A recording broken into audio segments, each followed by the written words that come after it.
தெரிவிக்கிறார்கள்.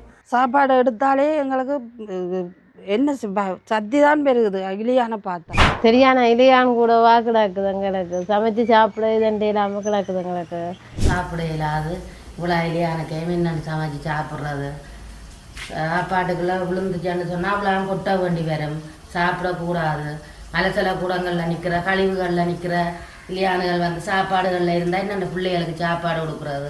இலியானால் சமைக்க முடியாது. சமைக்க இந்த இலியான் வந்து இந்த சாப்பாட்டில் இருந்தால் அந்த அதை சாப்பிட்டோன்னு குழந்தைகளுக்கு சக்தி வருது, வயிற்றோட்டம் வருது, ஃபீவர் வருது. அதை விட இந்த கைகாலெல்லாம் சொறியல் வருது. இப்போ உலக காலத்துலேயும் அப்படி ஒரு நுழம்பு இந்த இலியாண்ட தொல்லை இந்த அளவுக்கு இருக்கையில் இந்த முறை அவ்வளவு நுழம்புன்ற தொல்லையும் இலியாண்ட தொல்லைன்னா அந்த அளவுக்கு இலியாண்ட தொல்லை. சமைக்கலாம் சாப்பிடலாம் வீட்டில் சமைக்கிறதே இல்லை. காரணம் என்னென்னா அவ்வளோ இலியானால ஆகலும் பெரிய தொல்லியாக இருக்குது. இங்கே சமைச்சு சாப்பிட இல்லாமல் கிடக்கா. அதுகளில் இருந்துட்டு வந்து இலியான் வச்சு அதுகளை நாங்கள் சமைச்சு சாப்பிட்டு பிள்ளை குட்டிகளுக்கெல்லாம் வயிற்றோட்டங்கள் சக்திகள் எல்லாம் வந்து பெரும்பாடாக கிடக்குது. நாங்கள் ஒரு சாப்பாடு வெஜ் எடுக்க எல்லாமே இருக்குது, சமைக்க எல்லாமே இருக்குது. ஒரு கப்பில் ஒரு பிள்ளைண்டியை ஊற்றி வச்சுட்டு திரும்பி பார்க்குற கடை இலியான் கொண்டு போய் இருக்குது. குழந்தைகள் சாப்பிட எல்லாமே இருக்குது. அதை விட இந்த புகை ராத்திரியும் எவ்வளோ நேரமாக எரிஞ்சு கொண்டு இருக்குது. புகை ஒரு பக்கம் இலியானாலும் எங்களுக்கு பெருந்தொல்லையாக இருக்குது. இலியானுக்கு என்ன வழி செய்ய போகிறோம்?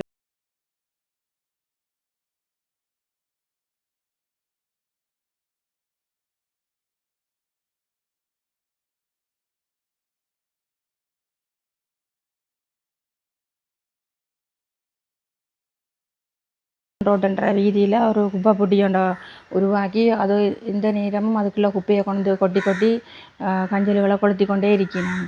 அதால் எங்களுடைய ஏரியாவில் உள்ள மக்களுக்கு சரியான பாதிப்பு, சரியான இலியானங்களோட வீடுகளில் வந்து பிள்ளைகளுக்கு சமைச்சு சாப்பாடு வைக்க இல்லாமல் இருக்குது. மீன் வெட்டி இல்லாது கறிகளே கழுவே இல்லாத நிலைமையில் அப்படி இலியானங்களோட இதுகளில் வந்து மெச்சு கொண்டிருக்குது. சாப்பாடுகள் எல்லாம் அசிங்கமாக்குது எங்களுக்கு. குப்பை பெட்டியால் சரியா நாங்கள் பெருஞ்சிரமத்தை எதிர்கொண்டு இருக்கிறோம்னா என்ன சொல்லுங்க. அப்போ இதுக்கு உணர்ந்துவே கழிவுகளை போட்டுட்டு கொளுத்தி விடுறதால அந்த காற்றோட அந்த புகை கலந்து இன்ஃபெக்ஷன் ஆக்குற மாதிரி குழந்தைகளுக்கெல்லாம் கடி மாதிரி சொறி மாதிரி வருது.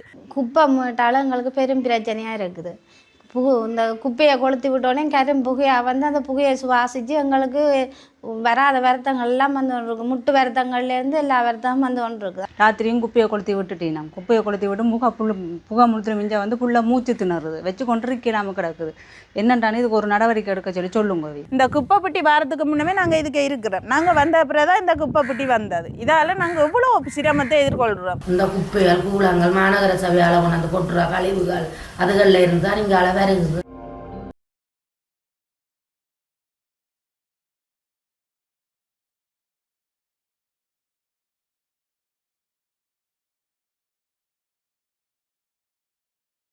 அந்த குழந்தைகளுக்கெல்லாம் வந்து அந்த நிமோனியா காய்ச்சல் அந்த பிறந்த 3 மாதம் குழந்தைக்கு நிமோனியா காய்ச்சல் கொண்டு போய் இவ்வளோ நாளும் போட்டில் வச்சு கொண்டிருக்கணும். வச்சு கொண்டு இருந்து போட்டு போட்டில் விட்டேன். நேற்று 2 குழந்தையும் நேற்று ஒரு பிள்ளையும் ஹாஸ்பிட்டலுக்கு போனது, முள்ளு ஹாஸ்பிட்டலுக்கு போனது. அங்கே கொண்டு போக அவ சொல்லிச்சுமா இது பக்கத்தில் ஏதாவது கழிவுகள் ஏதாவது கொட்டுற இடங்கள் இருக்கான்னு அவையா தாங்களாக கேட்டாங்க. ஏன்னா குப்பியில் தான் இருக்கா, இந்த குப்பியால் இப்படி இந்த நோய் பரவுதுன்னு. அப்போ கடி பிள்ளைகளுக்கு கை காலெல்லாம் இப்படி புள்ளியாக சோரி கடி. நாங்கள் சின்ன ஆக்களை வச்சுருக்கோம், பெரிய ஆக்களைன்னா பரவாயில்லை. சின்ன பிள்ளைகளை வச்சுருக்கோம். எங்களோட பிள்ளைகளுக்கு நெடுக தினம் நாங்கள் வருத்தம் ஹாஸ்பிட்டலுக்கு கொண்டாலஞ்சு திரியிறோம்னா இதுக்கு நாங்கள் என்ன முடிவு? நீங்கள் இதுக்கான அதிகாரிகள்லாம் இதுக்கு ஒரு தீர்வு தரணும். எங்களுக்கு எனக்கு உள்ளதுக்கே ஒரு கண் இல்லை. அதோட அந்த இதால் எங்களுக்கு பெரும் பாதிப்பாக இருக்குது. இருக்கிற ஒரு கண்ணிலேயும் எனக்கு ஒரே பிரச்சனை மாறி ஒரே வருத்தமாக இருக்குது. இப்போவே பாருங்கள் இந்த கண் சிவத்து போய் தான் இருக்குது. இப்படி எங்களுக்கு இந்த இலியானாலேயும் இந்த குப்பையை கொளுத்தி விடுறதாலேயும் பெரும் பிரச்சனையாக இருக்குது. இதுக்கு ஒரு நல்ல தீர்வு வேணும். கருப்பாக இருக்குது. நாங்கள் குழந்தைகளை வச்சுருக்கிறோம். பெரியாக்களை தான் பண்ணுங்க. குழந்தைகளுக்கு என்னென்று சொல்ல முடியும்? குழந்தைய சொல்லவும் மாட்டுதல், செய்யவும் மாட்டுதல். நாங்களாம் அதுகளையும் பார்க்கணும். அப்போ என்ன செய்கிறது? பிள்ளைகளை பார்க்குறதா, சாப்பாடை இதுன்றதா ஒன்றுமே எங்களுக்கு செய்யலாமே இருக்குது இலியானால். அது இருந்துட்டு ஒலிம்பிச்சேன்னா அந்த இடம் அப்படியே கருப்பாக தான் இருக்குது.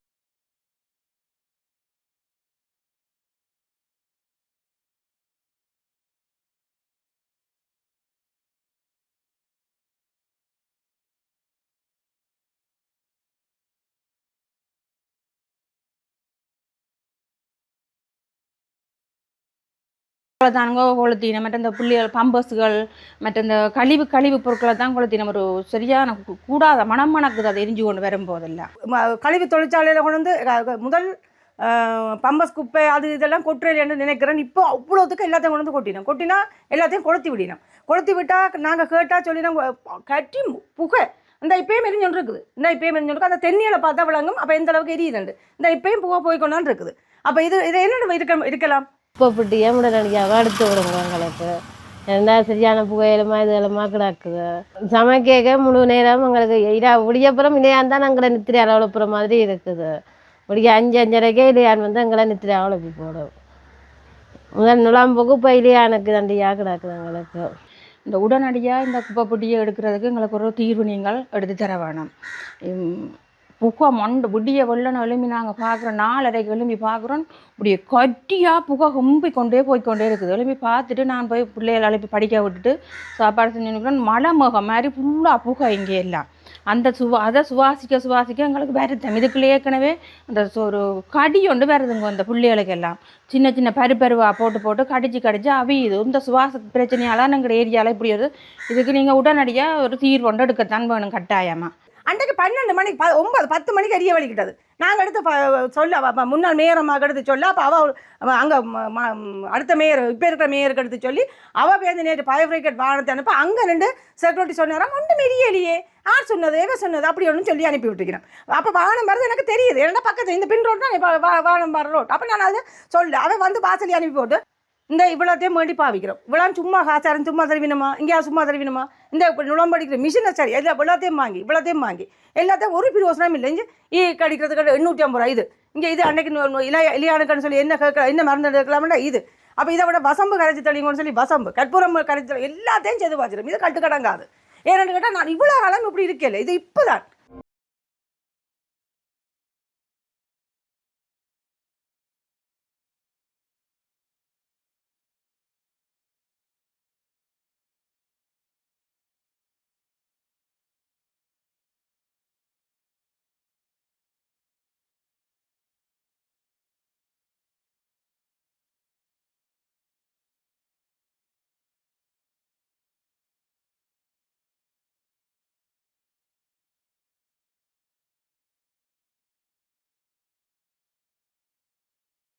இருக்கிறது.